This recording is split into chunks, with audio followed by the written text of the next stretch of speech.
Sohrab Dalal from DesignPlus Architecture. They work for a couple of years with somebody, and then eventually the aim is to sort of try and start their own practice. So there's no period really between the time you leave school and then you sort of get engulfed in the practice. Gayathri Shetty from Gayathri and Namith Architects. How profitable a job is.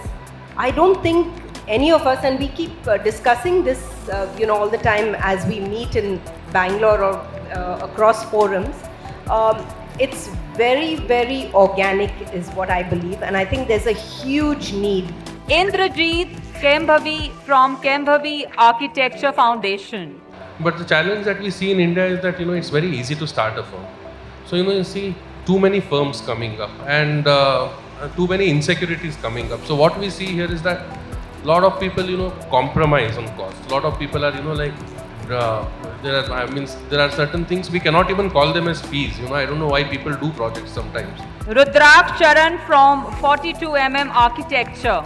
There is going to be there could be a visioning company that would actually figure out what the architect is going to be, and that company could be a part of seeing the project through. It could be a master planning company, it could be a policy making company or something like that as well. Sanjay Kataria from Archplan. So decision is based on what kind of firm a startup would like to do.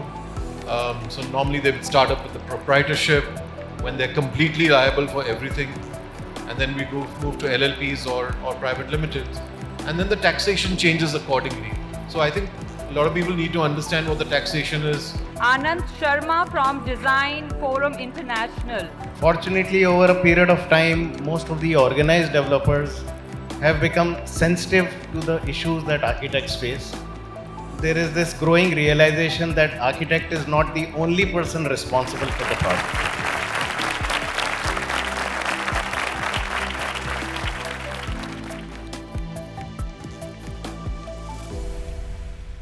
We are moving to a more sort of nuts and bolts session following the very, very interesting presentation we had from Kai.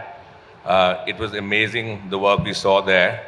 And I think it's important to understand that, while design is such an important part of our profession, there is the business side to architecture, which we need to talk about. So when the FOAID team approached me a couple of weeks ago about, moderating a session, we sort of discussed various topics.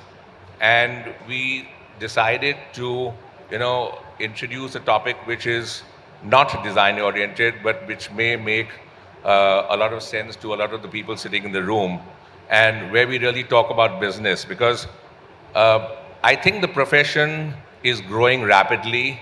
The size of projects have grown, the complexities in the projects have also grown, and that brings its own challenges, and I think architecture schools teach us a lot about design, to teach us about structure and other allied services, but nobody really teaches architects anything about business.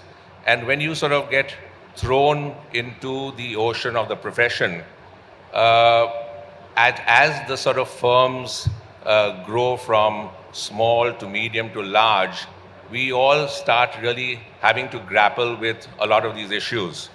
And so I think we have an interesting panel today, some smaller firms, medium firms, large firms, and we really want to talk about what are these challenges, what are the solutions, how have the various participants on the panel really addressed these solutions. And I think the best way to sort of kick the session off would be for each of our panelists to maybe just very briefly talk about the journey, their journey, from the inception of their firms to where they are today. And after we do that, we could really maybe go into some more specific issues. So, Gayathri, starting with you, tell us a little bit about the firm, when you started, what was the size then, what's the size now, and what are some of the issues you sort of faced while the firm grew? Good morning, everyone. to quickly tell you, our story started in a garage. We started in a small garage, car garage, which was next to my home, since I had a little baby, waiting for me. And we started actually with just Namith and me working together, and then finally had one employee, or one colleague who was there for a couple of months, after which of course we quickly grew because Bangalore was booming, and I think Indrajit probably was a student then. So during the boom time, I think we saw a phase where we had to really, expand, think on our feet, because, we don't learn business in college. So we needed to know how that next stage, had to happen. After which, of course, everything, markets crashed. So again, there was a turning point of the practice. I think that was after probably 20 years of having started practice. Now we're probably 32 years into practice, and I think hoping that the boom is here to stay.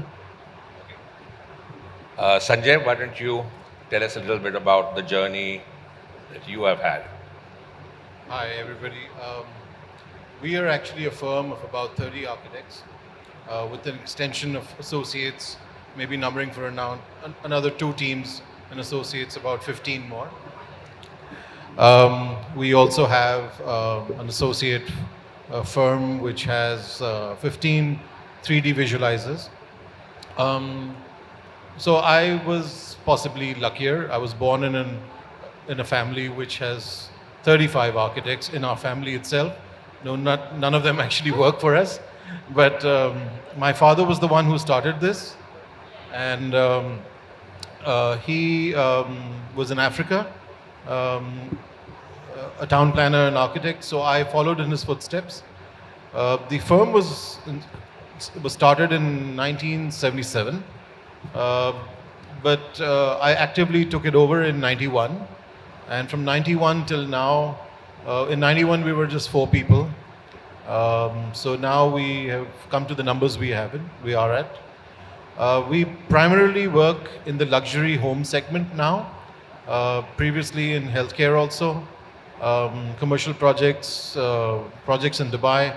We're doing IoT-enabled buildings.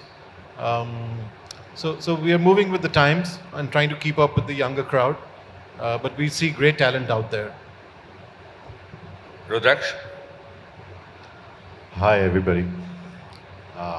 My name is Rudraksh. I represent this company called 42mm. I think it's the youngest practice amongst the 6 here. We started in 2004, so we're not even 20 years old. And we're a small, medium-sized company now, based broadly out of Delhi. I started the company with my friends from school, and yeah, it was out of it was out of my drawing room actually. So we've had an interesting journey. It's basically a journey out of elimination and opportunity. So whatever we got, we did, and whatever we decided we do not want to do got eliminated slowly. And so about 6 years ago, we realized that we are good at doing houses. So we thought we'll excel at that, and now we are trying to push ourselves into some larger projects. So that's what we're trying to do. It's broadly a mixed bag, but I think it's a very intense design-oriented company now. Good. Indrajit? So our story is also very interesting because my parents started the firm around 50 years ago in a small town in Karnataka called Hubli. And me and my wife, we can say that we have had 2 stints. The first stint that we spent 11 years practicing in Hubli, which was a fun practice. We did a lot of work and we worked with them, and it was more enjoyable working. And then 15 years ago, we transited to Bangalore and we started the Bangalore practice. We are 6 architects in the family, but me and Neeta, my wife, we look after the Bangalore operations. So from the fun component, it became a very serious, focused component in Bangalore with the scale of projects going up, and we had to keep pace all the time. And it is 15 years to build a team, it takes a lot of challenges. So when we came in, a lot of effort went on building the team. Today, I think across both offices, we are 100 plus people. And we had do projects in different geographical locations and different typologies. What we enjoy about, I think, the practice is that we are not limited to a kind of work, but we get to experiment on diverse types of projects. And I think there's a lot of cross-learning which happens, and so it's been a nice journey. Yes, Anand. Yeah, thank you. Good morning, everyone. I am Anand Sharma, and I represent a firm called DFI. The story of how we came into existence is very, very interesting. We're 3 partners. We're sitting in our cafeteria at college, IIT Kharagpur, and we thought architects don't really get paid well. Why not try our luck at practicing ourselves? So we came out of college and we formed a practice called TCS, Tewatia Chauhan and Sharma. Started working, doing a lot of people's homes in Gurgaon. And we sort of grew as our clients grew. Client who used to be doing smaller homes started doing larger work, so we grew with them. Opportunities came our way. We are doing some malls for Omax. Then Select City Walk came, so we did Select City Walk. And we have sort of grown as this country's real estate business has grown. And that's how we have molded ourselves, starting from just 3 of us and 1 draftsman in 1995.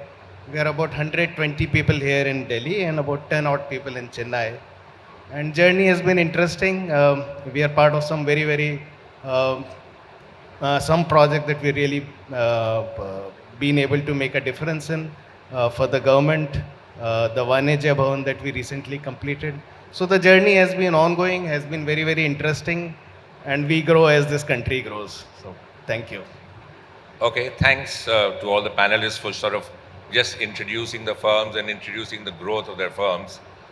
Gayathri, I think, have you, during this journey over the past many years that you've been in sort of practice, have you at any point really felt that, there are certain business sort of issues or business parts of the practice which you feel that, one is really not equipped to take those decisions or sort of deal with those situations, and you sort of feel that maybe architecture schools could have had some courses to really teach you about this, because most people, they sort of graduate from architecture school, they work for a couple of years with somebody, and then eventually the aim is to sort of try and start their own practice. So there's no period really between the time you leave school and then you sort of get engulfed in the practice.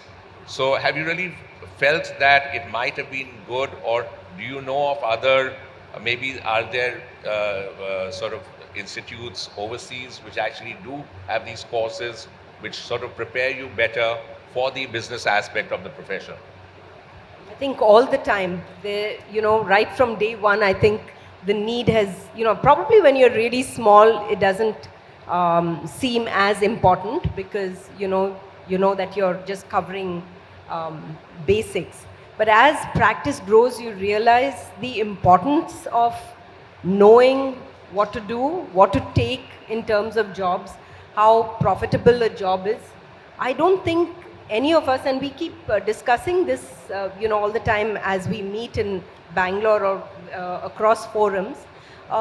It's very, very organic is what I believe. And I think there's a huge need for architectural firms to really know how to do it. I remember for a long time I used to ask my chartered accountant, but why are you saying this? Why are you saying that there's profit? I can't see the money. So where is it?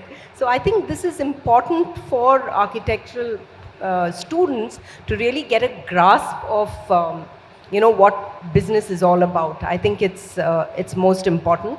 I think colleges should start with, probably doing even accountancy for that matter. So many of us don't really understand accountancy. So it starts really there. And then, of course, to actually go ahead and see how one should really plan what projects they should take and how they should plan the project once they've taken it. I think that also is an important part in an Indian scenario. I don't know whether you guys have been successful. We just go with the flow and hope for the best. Indrajit, do you have any experience with any overseas firms which you see which might have a sort of more corporate structure, and they actually have people in positions to help the firm take some of these decisions? And you think that's a model that maybe soon some of the larger practices in this country will also need to sort of start imbibing, because a lot of these issues are very real, and as I said, I think you need the right person to be taking those decisions. So it's more sort of the corporatizing of the firms. Have you seen that elsewhere, and do you think it's something that you see happening soon here? See, frankly speaking, it's my perception that, even internationally, I feel there are a few firms who are very organized, they're doing great things. But, when we look at the broader picture, I feel architecture as an industry is pretty organic and pretty sporadic and disorganized. The international firms are, yes, much better organized than us. But in India, the challenge that we have today is like, when you look at the West or when you look at other countries, you see few firms.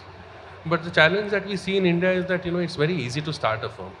So, you see too many firms coming up and too many insecurities coming up. So what we see here is that a lot of people, compromise on cost. A lot of people are, there are certain things we cannot even call them as fees. I don't know why people do projects sometimes. And I think probably it's a very glamorous profession. It's an interesting profession. People get passionate about work, and we get lost in the journey of design and detailing. We get lost into the art of it that we totally forget and skip the business part of it.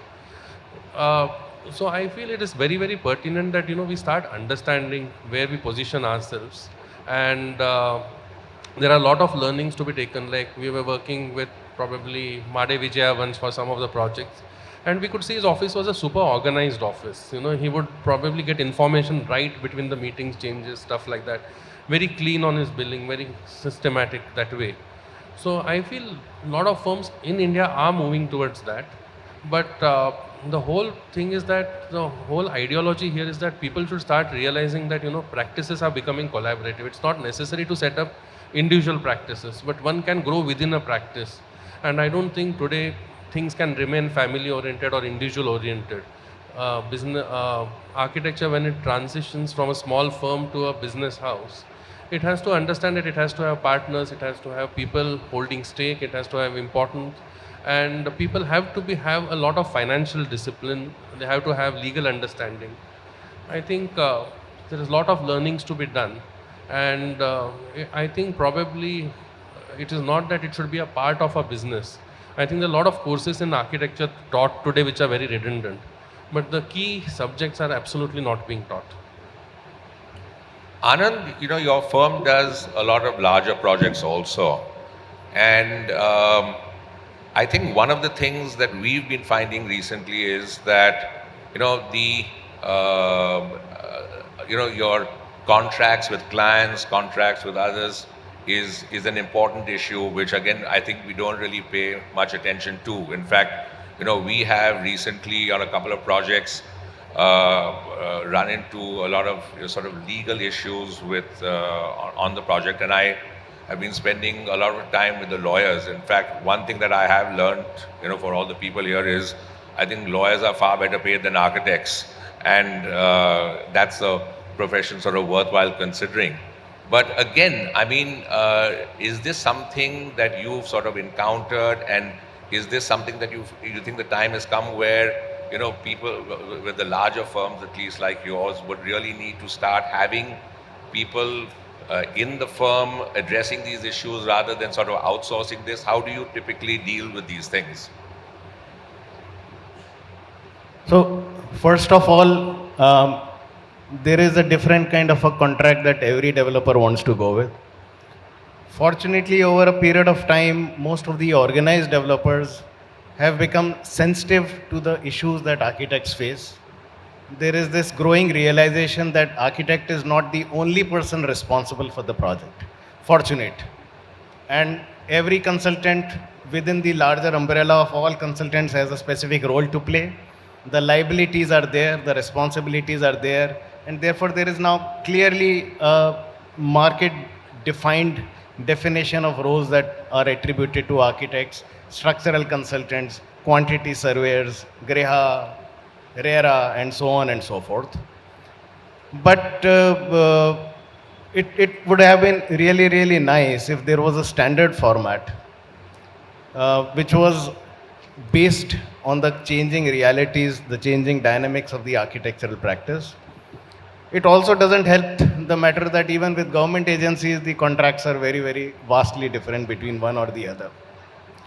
Having said that, there is no escaping the fact that every contract that we are sent to study, unless we study each and every word of it ourselves, we are going to end up in trouble sooner or later. So among three of us, we are fortunate that there are three of us. Among the three of us, normally takes the onus of reading each and every letter of that contract. There is no other way. You can't rely on lawyers. They will only look at what is important to them. If your skin has to be saved, you're the person who's going to be saving it. That's So Rudraksh, one sensitive sort of subject with our profession has always been on the type of firms that as architects we're allowed to have, I think the council sort of prescribes that we can either be a proprietorship or a partnership firm. I think LLPs are sort of being considered, but still not allowed really. And private limited companies is a no-no. In this, again, as projects become larger, firms, needs become larger, you need to suddenly at short notice, you need to hire many more people if you suddenly land a large job. And, that's very difficult to do with, maybe the sort of savings of the company itself and, sort of corporate finance as happens in, most other industries. There is sometimes you do feel the need for that, So what is your view on, whether the time has come for, really that we really need to try and emphasize to the council that, because of business reasons, there's no reason why architectural firms cannot really be private limited companies, and just wanted to know your view on that. So still today, it's not clear to me why an architectural practice was not allowed to be a private limited company. At some level, I think it is to do with the owners of the company having to have the degree. And or be members of the council or be members of the council of architecture, and thus a person who just hires people who are members of the council cannot be owning a practice. That is probably what I understood was the reason for. And I think it was a sound reason maybe some time ago, but in the changing scenario, whether the time has come to really reconsider this. Yeah, because the pyramid where the architect was there and then you had the consultants and the sub-consultants, and I think that has transformed a lot because there is much more depth beyond the architect now. There is going to be there could be a visioning company that would actually figure out what the architect is going to be, and that company could be a part of seeing the project through. It could be a master planning company, it could be a policy making company or something like that as well.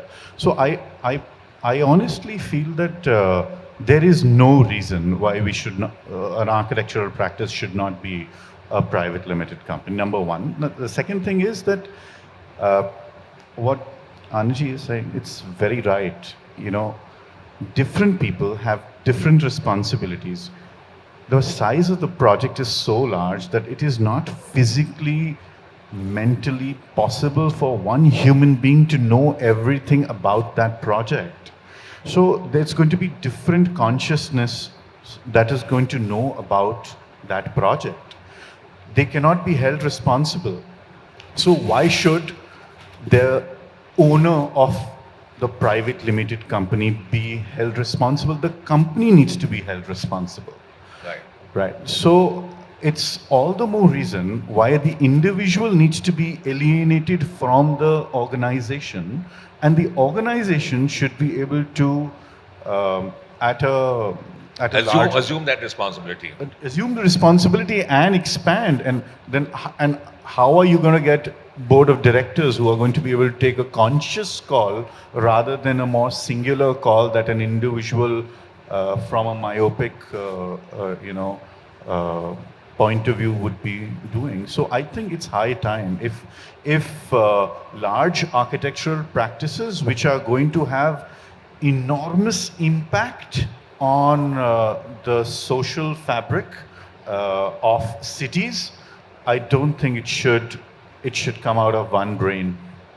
And and the reason it's only going to be if we're going to have private limited companies. True. So Sanjay, I think, dwelling a little further on what we just talked about, the issue of liability. And I think at the moment, we all feel very protected. We sort of take a professional indemnity insurance, and we feel that, now we're sort of covered. But I think, again, there's a lot to read between the lines in some of these insurances. Again, I don't know how equipped we are to fully understand, the papers that we are signing. So, what is your view on liabilities that, architects carry, and what is really the best way of addressing that? Yeah, so I have a bit of experience on this, working with some international firms, and I've seen what they do there, and a lot of that lacks in our system. So let's talk about financial liability first. So I don't know, but I have a private limited firm, and so we've been a private limited firm for the last 40 years now. We are registered with the Registrar of Companies. So the liability, of course, is that just till the company right now. Financial liability, we worked with HOK, for example. HOK is insured for non-payment of dues from a client, which is amazing. So what they can do is when they sign a contract, and here, of course, signing the contract is a big question mark sometimes, they get up to 85% of their fees upfront. And if the client does not pay them finally, their insurance premiums go up. So they can't just be left alone to just keep taking advances against their work orders, and just doing it blindly. So there is a responsibility for the architectural firm to do it in a better way. Okay, so civil, then there comes the question of civil and criminal liability on account of bad workmanship or anything else. I think it's very confusing right now. Honestly, I'm not really aware of it that much. We do have this minor professional liability, but I think we've kind of insulated ourselves from a lot of it because we are a private limited firm. There are downsides to being a private limited firm in terms of compliances, but that's there. I mean, so the taxation on, so the decision is based on what kind of firm a startup would like to do. So normally they would start up with the proprietorship when they're completely liable for everything, and then we move to LLPs or private limiteds, and then the taxation changes accordingly.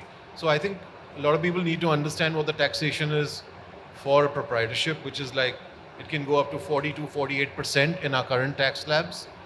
In the case of a private limited, I think it's about 25%, but directors are taxed on their incomes too. In a limited liability partnership, there would be a 30% tax slab, but the directors are not taxed further. So that's what the difference is in this. Coming to the, but the contracts have to be there. The other problem which we face is the processes of construction are not registered very well in India. So you may have a structural designer who's done something perfectly all right, but it's not constructed that way. So you have project managers who are responsible. So I think a lot of that has to go hand in glove, and there has to be awareness of this. So just going back to a bit, I think the Council of Architecture needs to really be very active on this, which we don't see that happening. Courses have to be put into college.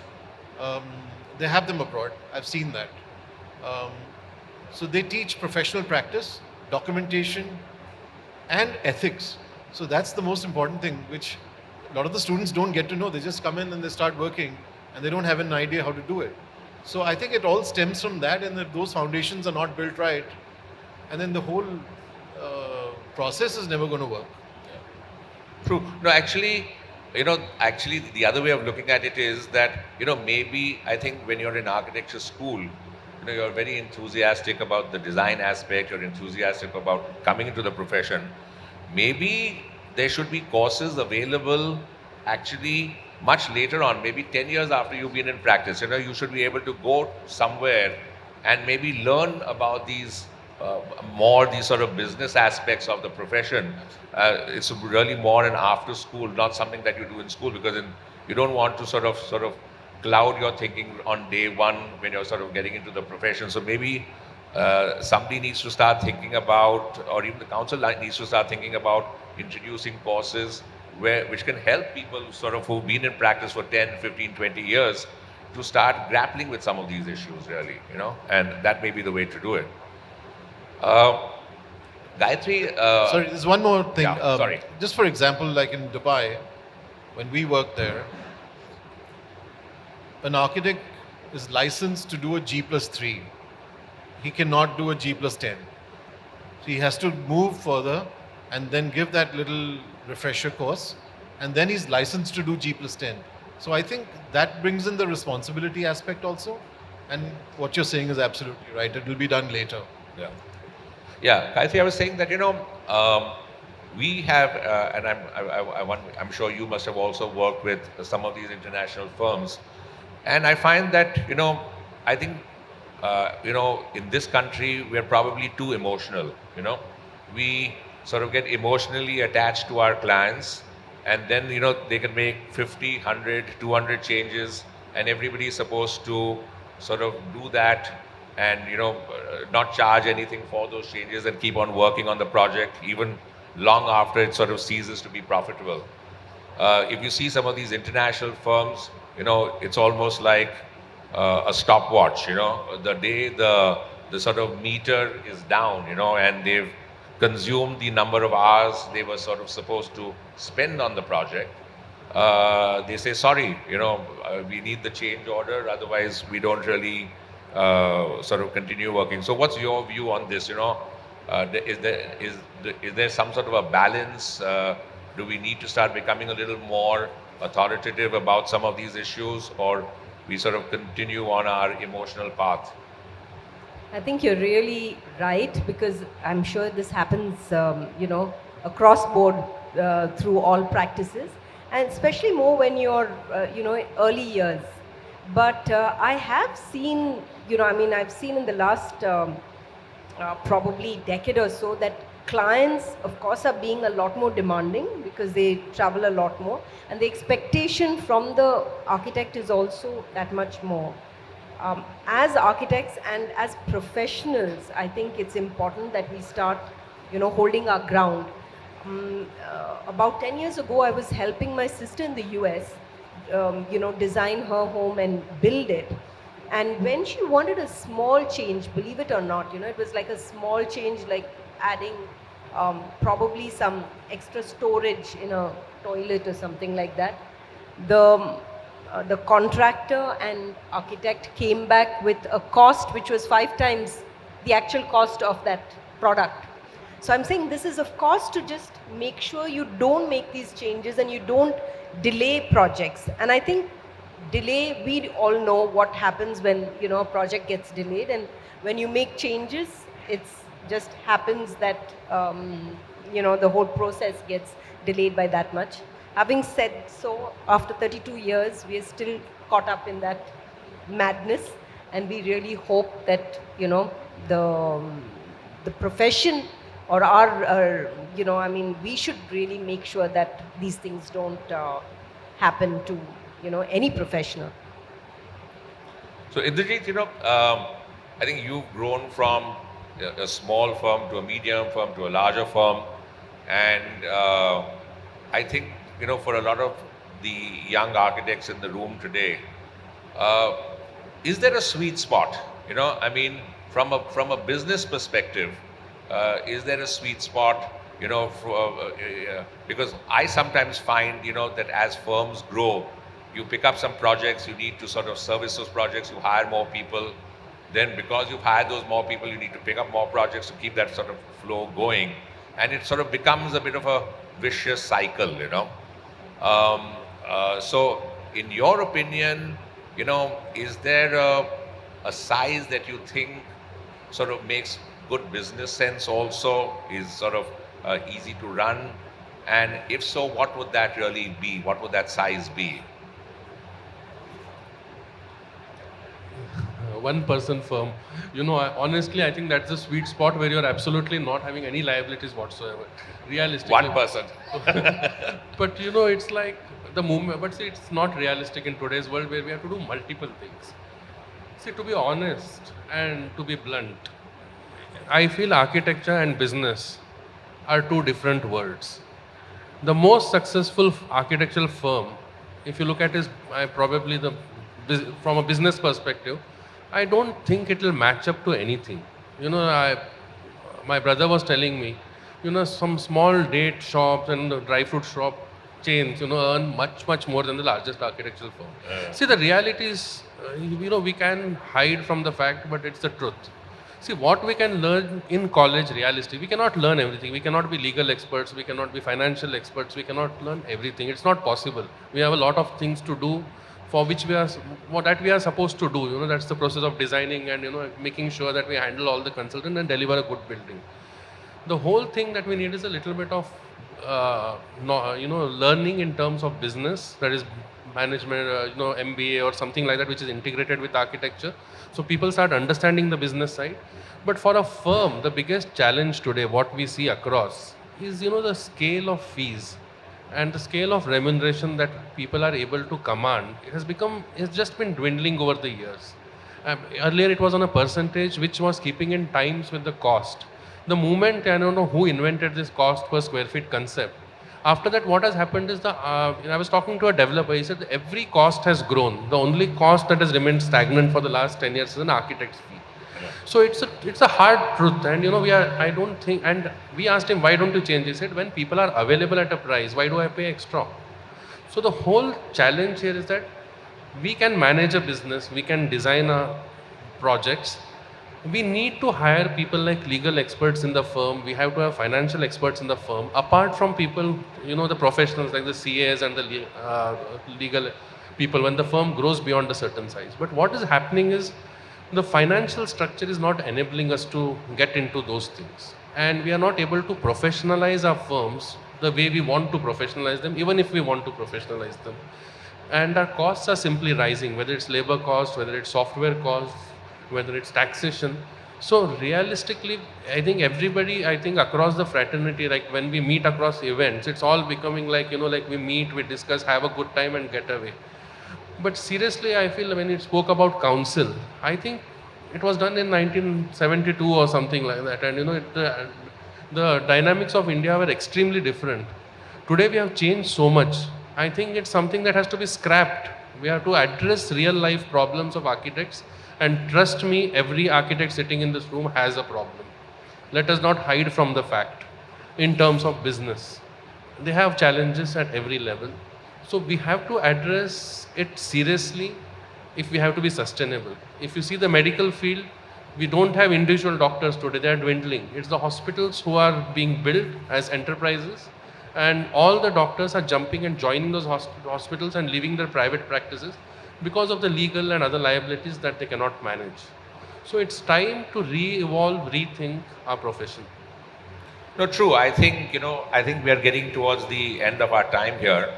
But, just for an analogy, Kohli gave up the captaincy of the Indian cricket team to concentrate on his batting. And I think he did a damn good job when he did that, So I think we should give up the sort of burden of taking these business decisions and really entrust this to people who sort of understand that, and concentrating on what we were taught to do in school, which was to design buildings and design spaces for people.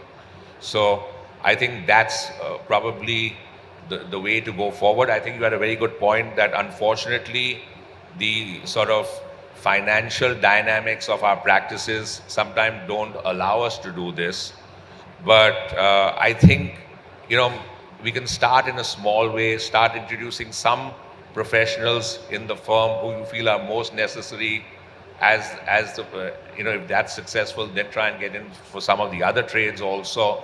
But I think that's the way we will need to go if we want to both run a successful practice and also run a successful design practice, So maybe just a couple of your thoughts on this, as the profession sort of goes forward. How do we balance these two things? It would be good to know, and then I think we can take questions from anybody who wants to. Sanjay? I think it's very important to invest in your people who are working for you. I think we spend more time with them than at home. I've generally seen the success of a company is from those people who are working for you. All those young budding architects and draftsmen and various people. If you invest in them well, I'm always saying there are bad apples, but if you invest in them, they can grow, they become associates. I made a choice to keep my office never more than 25, 30 people, but I have associates. That's your sweet spot. That's my sweet spot. Yeah. And the second sweet spot, with I think Rudraksh would agree, is the luxury segment. So I will never leave that. That the luxury segment for homes is perennial. It's always going to be there. Especially in Delhi. Well, I think it's everywhere now. Everywhere, even smaller cities. So I think it's very important to invest in people and understand what kind of companies you want to run. Do you want it to be an efficient company where you want to do projects which are just cut and paste? There's a lot of money in that. You don't need very high-tech people for that. Or you go in for experiential companies where there's a lot of experience with the firm, who have great portfolios, and then you bounce on that. Or you go in for an expertise company, where companies like where the star architects are, who are investing in software to do their forms, like Frank Gehry or whoever. And that's a different league altogether. All the architects who want to start want to be that. But you need to choose your thing based on your capabilities down the line. That's what I feel. Great. Does anybody else want to sort of add anything? So I had a small point I wanted to just express to all young architects who are planning to start practicing on their own. It's very important. Yeah, like you're right. You need professionals to take care of business, and not everybody can understand every aspect of business. But when we start, we have no clue of what a practice is, and till the time you work in a practice and you imbibe, if you work in a boutique firm, you know how a boutique firm works, and you work in a large architectural practice, you get a sense of how a large architectural practice works. But when you start, or when you're in the formative years, I think it's important to not just learn by doing. All of us have learned by doing. Now we will hit our head against the wall, and then we'll figure out, कि, oh, हम process बनाते हैं. There are processes. You need to start understanding processes. The moment you lay down a process, it makes your system efficient. I'll give a small example. In 20 years, in different stages, we have probably done similar kinds of projects, but that data has not been consciously transferred from the team that did that project to the potential team that would have done that project 6 years later. And you reinvent the wheel again completely. This is inefficiency because the process doesn't exist. So I think business is a lot to do with efficiency and not culling on the creativity, but wasting time on just reinventing things that you've already done before doesn't make sense at all. So. Very good point. Yeah. I just wanted to say that there are, a number of people. Our firm is 60 people plus, and we do work with, various teams in the organization. And we've constantly been looking, maybe for software or something that will help us in this, in efficiency of practice. Years ago, a friend of mine who's practicing in the US with Perkins and Will had said that, it was a very clear-cut thing that, time meant money. So your time schedule, your time sheets on a daily basis, definitely on a weekly basis, were things that showed up, which had to be done, and those kind of translated into efficiency. If you went beyond a point, you were pulled up by one of the directors to say, okay, this is your time limit, which we, for us, over here take for granted. So I think those are things that we need to imbibe here. Second point that I wanted to make was in the last couple of years, we've been in Bangalore, we've been through IIID, we've been in touch with a legal advisor. And he has really suggested, saying that he could consider, we should consider as an institute, having a panel of advisors through the institute. Because none of us can afford a person. More of the architecture. Yeah. So it is either, either legal advisors who are known, or probably, people who can kind of from the fraternity take up, some of this and, help in the overall well-being of professionals in our fraternity. Yeah, I think we sort of overshot our time. So thank you, everybody. Thanks to the panel for all your sort of valuable comments.